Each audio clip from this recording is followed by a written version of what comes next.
Assalamu alaikum.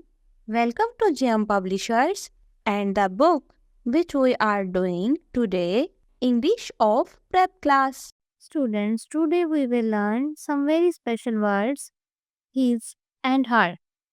His is used for masculine, male, and her is used for feminine, for female.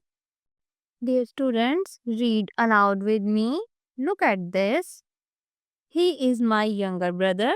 His name is Ali. So, Ali is male. So, we use his. His name is Ali. She is a girl and girl is female. Look at this picture. Her name is Hira. Saad is my father. This is his car. We use his because father is male. This is his car. Sana is my cousin. Sana is a girl. She is female. This is her book.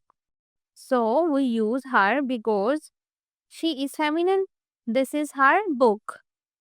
He is my grandfather. His hair is white. Grandfather is male.